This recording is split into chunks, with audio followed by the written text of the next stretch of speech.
नमस्कार मित्रांनो, स्वागत आहे तुमचं आपल्या महाराष्ट्र नर्सिंग अकॅडमीमध्ये। आज मी तुमच्यासाठी एक गुड न्यूज घेऊन आलेली आहे। जसे की तुम्हाला माहित आहे, आजकाल खूप साऱ्या सेंट्रलच्या एक्झाम व्हायला लागल्या आहे नर्सिंगच्यासाठी आणि सेंट्रलची पोस्ट म्हणजे तुम्हाला माहिती आहे ग्रुप बी मध्ये येते आणि ग्रुप बी मध्ये येत असल्या कारणाने याच्यामध्ये सॅलरी भरपूर चांगली राहते। तर त्यामुळे एक अतिशय चांगली पोस्ट आलेली आहे, नॉन टीचिंग पोस्ट आलेल्या आहे नवोदय विद्यालय समितीच्या, म्हणजे याला NVS असं म्हटलं जाते मित्रांनो। तर NVSच्या पोस्ट खूप साऱ्या निघालेल्या आहे, पण त्यामध्ये आपली एक महत्त्वाची पोस्ट आहे। जसं की सगळ्यांना माहिती आहे, आपण कशाचे क्लासेस घेतो, नर्सिंगचे क्लासेस घेतो। याआधी पण आम्ही DHSची सिरीज वगैरे घेतलेली होती आणि आता लवकरच ESICची पण सिरीज घेणार आहोत। तर त्यामुळे NVSची पण तुम्ही प्रिपरेशन ESIC सोबत करू शकता। आम्ही दोन्ही एक्झामच्या रिलेटेड क्लासेस बनवू आमच्या चॅनलवरती। तर फर्स्ट आपण ही रिक्रूटमेंट काय आहे याबद्दल बघून घेऊया। तर इथे रिक्रूटमेंट पोस्ट सगळ्यात मेन जी पोस्ट आहे या नवोदय विद्यालय समितीची आणि सगळ्यात हायस्ट पेइंग जी पोस्ट आहे, हे सांगताना मला खूप खुशी होत आहे, कारण की स्टाफ नर्सला सगळ्यात जास्त बेसिक आहे या पोस्टमध्ये। जेव्हा तुम्ही समोर पोस्ट बघाल तर तुम्हाला समजेल की 44,900 असा बेसिक असणार आहे स्टाफ नर्सचा। बाकी सगळ्या पोस्ट ज्या आहे, असिस्टंट सेक्शन ऑफिसर, त्यानंतर ऑडिट असिस्टंट, ह्या सगळ्या पण चांगल्या पोस्ट आहे, पण स्टाफ नर्सची जी पोस्ट आहे ती 44,900 बेसिक आहे आणि सगळ्यात फर्स्ट नंबरची पोस्ट आहे जिचा कोड 01 आहे मित्रांनो। तर आपण समोर नोटिफिकेशन बघून घेऊया। बघा, इथे स्टाफ नर्सची पोस्ट दिलेली आहे, फिमेल स्टाफ नर्स ग्रुप बी। जे पण सेंट्रलच्या एक्झाम होतात त्यामध्ये ग्रुप बीमध्ये येते स्टाफ नर्स आणि स्टेटमध्ये ग्रुप सीमध्ये येते। तर त्यामुळे सेंट्रलची आहे आणि ग्रुप बीची सॅलरी असणार आहे। पोस्ट कोड तुमचा राहणार आहे 01। यामध्ये टोटल वॅकन्सीज बघा, अनरिझर्वच्या 85 आहे, अनरिझर्वमध्ये ओपनच्या आहे 85 post, economical weaker section that is EVS 12 post आहे, OBC नॉन क्रिमिलियर 12 पोस्ट आहे, SCच्या 10 पोस्ट आहे, STच्या 2 पोस्ट आहे आणि टोटल अशा 121 पोस्ट आहे। म्हणजे की बऱ्याच पोस्ट आहे, खूप दिवसांनी वॅकन्सी आलेली आहे आणि बऱ्याच लोकांना ही वॅकन्सी माहिती नसते। तर त्यामुळे ॲडव्हान्टेज घ्या आणि जास्तीत जास्त मुलांनी फॉर्म भरा। तसंच हे बाकी पोस्टचं पण दिलेलं आहे, जसं assistant section officer, assistant audit. तर हे सगळं तर मी सांगणार नाही, कारण आपण बेसिकली नर्सिंगच्या क्लासेस रिलेटेड आणि नर्सिंग रिलेटेडच क्लासेस घेत असतो। तर ज्यांना बाकीही बघायचं असेल तर प्लीज मी PDF आपल्या ॲपवर टाकून देईल। महाराष्ट्र नर्सिंगचा जो ॲप आहे, आपला महाराष्ट्र नर्सिंग अकॅडमीचा जो ॲप आहे, त्यामध्ये मी नोटिफिकेशन शेअर करून देणार।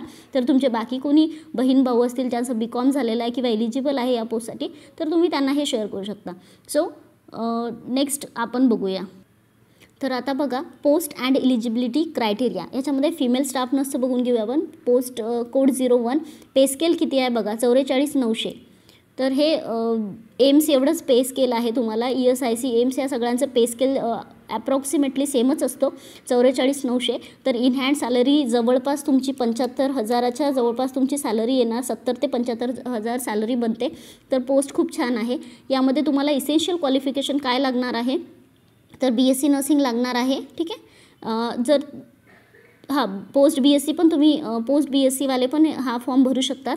त्यानंतर registered as a nurse midwife with a state nursing काउन्सिलचं रजिस्ट्रेशन पाहिजे तुम्हाला आणि 2.5 इयर एक्सपिरियन्स लागते 50 बेडेड हॉस्पिटलमध्ये।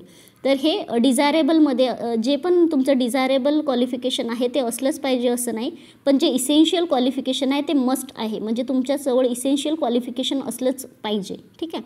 तर डिझायरेबलमध्ये इथे काय म्हटलेलं आहे, working knowledge of Hindi and regional language of English, ठीक आहे। तर हे डिझायरेबलमध्ये येतं, इसेन्शियल क्वालिफिकेशन मस्ट आहे पण तुम्हाला, चालेल।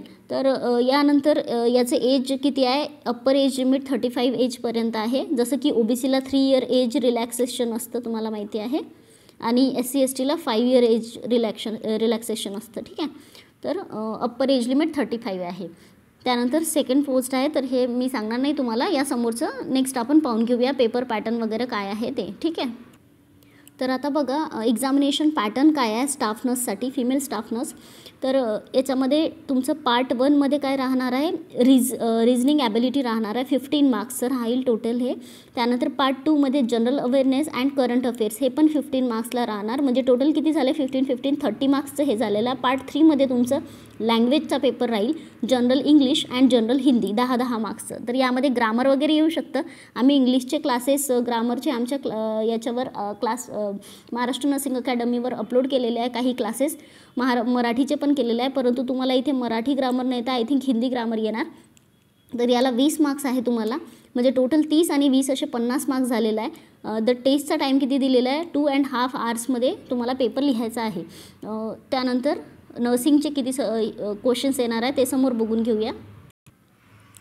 तर नर्सिंगचे तुम्हाला 70 क्वेश्चन्स येणार आहे.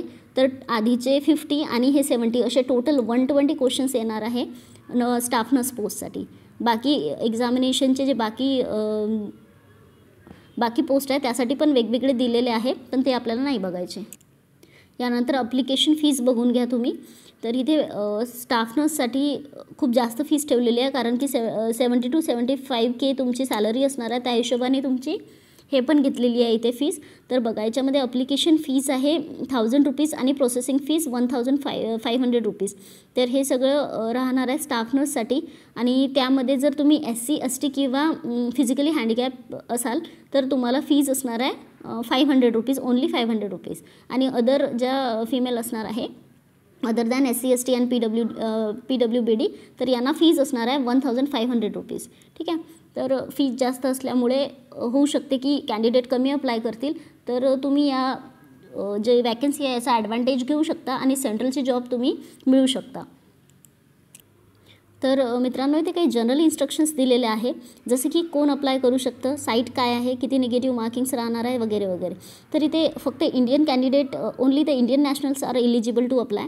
ठीक आहे. इंडियन नॅशनल्स जे आहे तेच अप्लाय करू शकतात. त्यानंतर ही जी वॅकन्सी आहे यामध्ये टेंटेटिव्ह दिलेलं आहे सध्या तरी.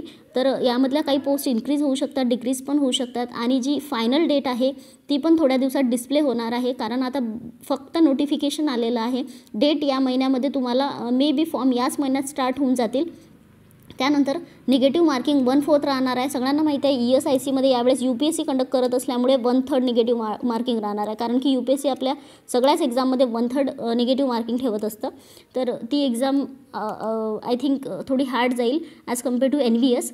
आणि इथे ॲडव्हान्टेज आहे तुम्हाला की ते 1/4 निगेटिव्ह मार्किंग आहे. ठीक आहे. पेपर तुमचा बायलिंग्युअली राहणार आहे, इथे असं मेन्शन केलेलं आहे, हिंदी आणि इंग्लिश राहील. त्यानंतर मेन जी गोष्ट आहे ती हीच होती 1/4 निगेटिव्ह मार्किंगची. आणि अजून एक गोष्ट आहे याच्यामध्ये असं मेन्शन केलेलं आहे की 2-3 टेस्ट होणार आहेत. थांबा एकच मिनटं मी सांग. So here it is. तर इथे राहणार आहे तुमचं interview, trade test, skill test, document verification. म्हणजे ट्रेड टेस्ट राहणार आहे एक.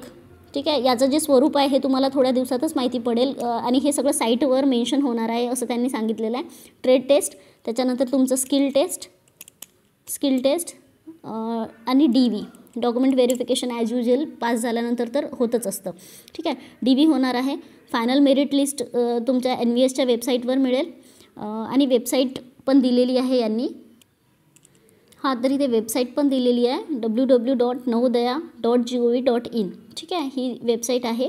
तर ही वेबसाईट चेक करत राहा, थोड्या दिवसातच याची डेट येऊन जाणार. तर हे होतं तुमचं NVSचं नोटिफिकेशन. मेन आहे तुमची बेसिक सॅलरी मी सांगून दिलेली आहे. सगळ्यात मेन जे आहे ते सेंट्रलचं ग्रुप Bचं पोस्ट आहे. त्याच्यानंतर एक्झाम पॅटर्न मी तुम्हाला सांगून दिलेलं आहे. त्याच्यानंतर 1/4 निगेटिव्ह मार्किंग असणार आहे हे सुद्धा सांगितलेलं आहे. यापैकी जर तुम्हाला अजून काही क्वेरी असेल तर तुम्ही प्लीज मला कमेंट बॉक्समध्ये विचारू शकता. आणि हे नोटिफिकेशन मी तुम्हाला आपल्या महाराष्ट्र नर्सिंग ॲप जो आहे, महाराष्ट्र नर्सिंग अकॅडमीचा ॲप आहे, गुगल प्ले स्टोअरवर तुम्ही जाऊ शकता आणि तिथे जाऊन तुम्ही हा ॲप डाउनलोड करू शकता. तिथे हे नोटिफिकेशन तुम्हाला शेअर केलं जाईल. तर प्लीज गाईज, जर तुम्हाला चॅनलवरचे काही इन्फॉर्मेशन आवडत असेल तर चॅनलला लाईक, शेअर आणि सबस्क्राईब करा.